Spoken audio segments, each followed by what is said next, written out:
जय हिंद दोस्तों। तो आज हम लोग कुछ महत्वपूर्ण सूत्र पर चर्चा करने वाले हैं जो आपके एकेडमिक क्लासेज के लिए और वन डे एग्जामिनेशंस के लिए बेहद इम्पोर्टेंट होने वाले हैं। तो हम लोग पहला फार्मूला पढ़ते हैं a प्लस बी का whole square. a plus B का होल स्क्वायर बराबर क्या होता है?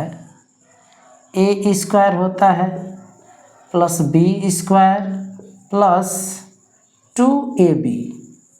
आप चाहेंगे तो इस फार्मूले का एक और फॉर्म बन सकता है a माइनस बी का होल स्क्वायर प्लस 4ab। तो a प्लस बी के होल स्क्वायर बराबर क्या होता है? a square plus b square plus 2ab, या दूसरा इसी का हो जाएगा a माइनस बी का होल स्क्वायर प्लस 4ab। दूसरा हम लोगों का फार्मूला है a माइनस बी का whole square.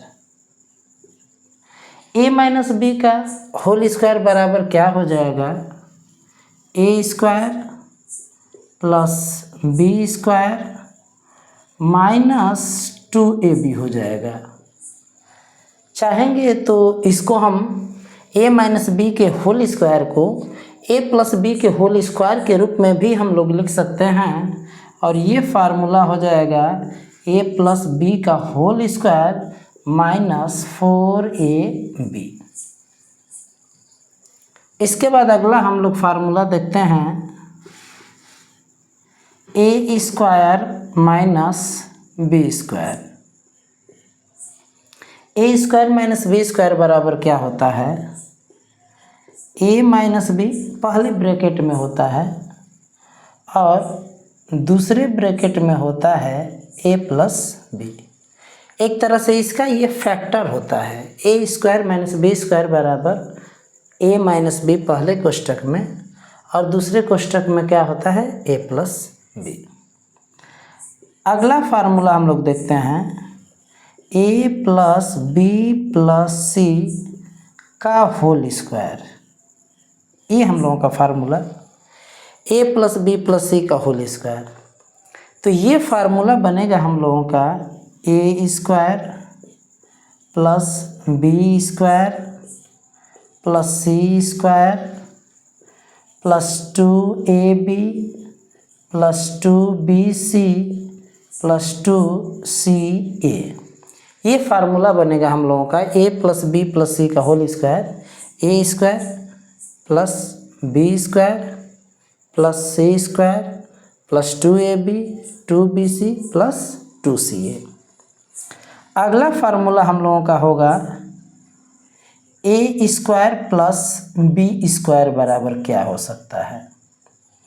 a square plus b square बराबर हम लिख सकते हैं a प्लस बी का होल स्क्वायर माइनस 2ab, या फिर हम ये भी लिख सकते हैं a माइनस बी का होल स्क्वायर प्लस 2ab। तो a square plus b square बराबर क्या होता है? a प्लस बी का होल स्क्वायर माइनस 2ab होता है और a माइनस बी का होल स्क्वायर प्लस 2ab होता है। अगला फार्मूला क्या होता है? ए बी इक्वल टू क्या हो जाएगा? ए बी इक्वल टू हो जाएगा a प्लस बी का whole square. a plus B का whole square minus a minus B का whole square. a plus B का whole square minus a minus B का होल स्क्वायर और by 4। ये formula हो जाएगा ए बी इक्वल टू हो जाएगा a प्लस बी का whole square minus a minus B का होल स्क्वायर और अपान 4।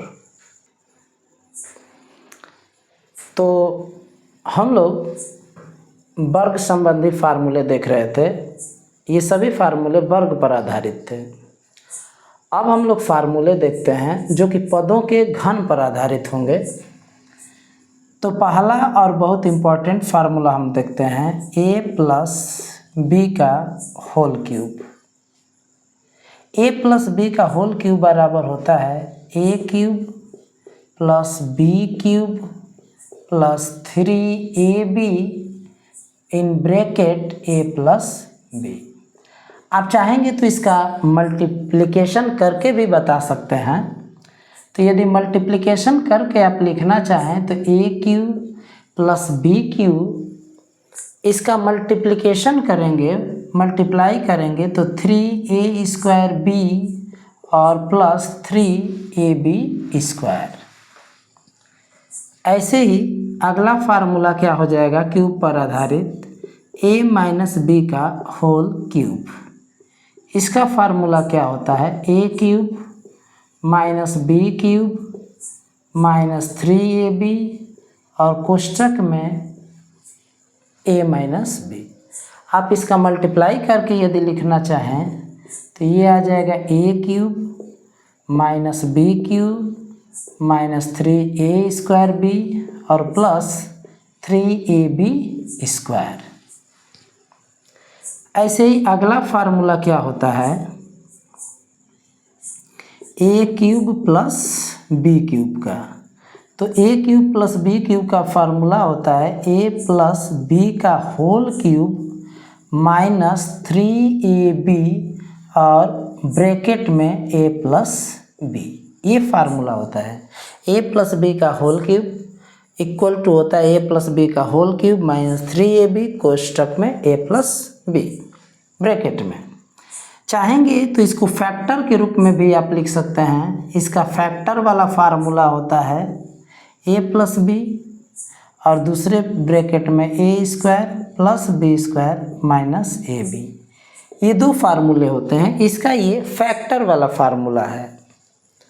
वैसे ही अगला फार्मूला हम लोगों का हो जाएगा a cube minus b cube. ये क्या हो जाएगा, a माइनस बी का होल क्यूब प्लस 3ab और कोष्टक में a माइनस बी। तो इसका भी फैक्टर वाला फार्मूला होगा। तो इसका फैक्टर वाला फार्मूला होगा a माइनस बी और दूसरे ब्रैकेट में a² plus b² plus ab। ये फैक्टर वाला हो जाएगा। अगला फार्मूला क्या हो जाएगा, a प्लस बी, इसका a क्यूब ले लेते हैं, इसका b cube, a cube plus b cube plus c cube minus 3abc। ये a cube plus b cube plus c cube minus 3abc। ये हो जाएगा a plus B plus c और दूसरे ब्रैकेट में हो जाएगा a² b² plus c² minus ab minus bc minus ca। ये हो जाएगा। अगला हम लोगों का फार्मूला हो जाएगा, यदि a plus B plus c की वैल्यू 0 हो, तो यदि a plus B plus c की वैल्यू 0 होगी, ये 0 कर देंगे तो a cube plus b cube plus c cube की वैल्यू 3abc के इक्वल होती है। ठीक है। एक फार्मूला और हम लोग देख लेते हैं जो कि वर्ग पर ही है, x², माफ़ कीजिए x प्लस a और दूसरे ब्रैकेट में x प्लस b। ये एक तरह से फैक्टर है। तो इसका प्रसार क्या होगा, एक्सपेंशन क्या होगा, x plus a x plus b। तो इसका ये प्रसार या फार्मूला क्या होगा, x² और ब्रैकेट में a प्लस b और इंटू x प्लस ab। ये इसका फैक्टर वाला प्रसार वाला फार्मूला हो जाएगा। x plus a x plus b equal to होगा x² plus a plus b x plus ab। तो इस तरह से हम लोगों ने आज पदों के वर्ग पर आधारित फार्मूला देखा और पदों के क्यूब पर आधारित फार्मूला देखा। ये फार्मूले आपके बहुत इम्पॉर्टेंट हैं और इस पर अधिकतर सवाल आते ही रहते हैं, चाहे आपका बोर्ड एग्ज़ाम हो या फिर वनडे एग्जामिनेशन हो। तो आप इसको याद कर लें, अपने बोर्ड एग्ज़ाम से पहले ज़रूर याद करके जाएं और जब भी आप वनडे एग्जामिनेशन के लिए जा रहे हैं आप एक बार इसको ज़रूर रिवाइज करके जाएं। तो आज के लिए इतना ही। जय हिंद, जय भारत।